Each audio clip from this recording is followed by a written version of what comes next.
എൻ്റെ bank statement. Okay, one of the bank statement. എനിക്ക് ഒരുപാട് ബാങ്ക് അക്കൗണ്ടുകളുണ്ട്.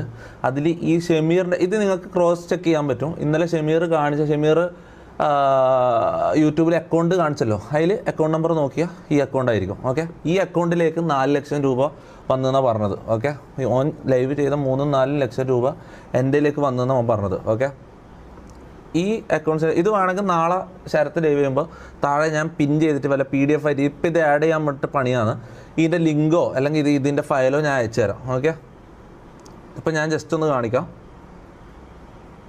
ഡെപ്പോസിറ്റ്, ഈ ഡെപ്പോസിറ്റ് എന്ന് പറഞ്ഞ സ്ഥലത്താണ് വന്ന പൈസകൾ കാണിക്കുക. ഓക്കെ,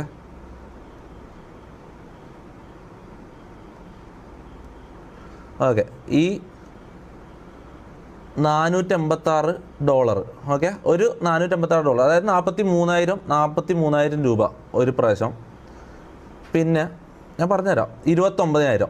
ഓക്കെ, ഈ 11,000 യൂട്യൂബിൻ്റെ അല്ല, മാസ്റ്റർ ക്ലാസ്. ഇത് സ്ട്രീമിങ്ങിൻ്റെ ഒരു മാസ്റ്റർ ക്ലാസ് പഠിക്കാൻ വേണ്ടിയിട്ട് ഞാൻ കോഴ്സ് വാങ്ങിയിട്ട് തിരിച്ച് റീഫണ്ട് കിട്ടിയ പൈസയാണ്. ഓക്കെ, ഈ 10,000 വേറെന്താ UPI മുഹമ്മദോ, ഇതെന്താണെന്ന് എനിക്കറിയില്ല. ഇത് വേറെന്താന്ന് യൂട്യൂബിൻ്റെ വന്ന പൈസ ഇതിൽ അങ്ങനെ തന്നെ കാണിക്കും, ഡോളറായിട്ട് കാണിക്കും. ഓക്കെ, ഇതാ ഈ 29,000 ഇപ്പുറത്ത് USD 324 എന്ന് കാണാം.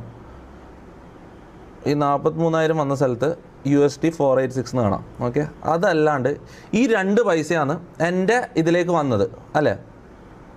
ഇതാ ഇത്രയേ ഉള്ളൂ ആ അക്കൗണ്ട് സ്റ്റേറ്റ്മെൻറ്റ്. ഓക്കെ, ഈ അക്കൗണ്ട് സ്റ്റേറ്റ്മെൻറ്റ് എൻ്റെ ഒരു അക്കൗണ്ടായത്. അക്കൗണ്ട് സ്റ്റേറ്റ്മെൻറ്റ് ആർക്ക് വിവരാവകാശം വെച്ച് ആർക്ക് വേണമെങ്കിൽ എടുക്കാൻ പറ്റില്ല. ഇതെല്ലാം ഫേക്ക് ചെയ്യാൻ പറ്റുമോ എനിക്കറിയില്ല കേട്ടോ. ഇത് ഫേക്ക് ചെയ്യാൻ പറ്റുമോ? ഒറ്റ സെക്കൻഡ്, എനിക്ക് ഒരു കോൾ എടുക്കാനുണ്ട്.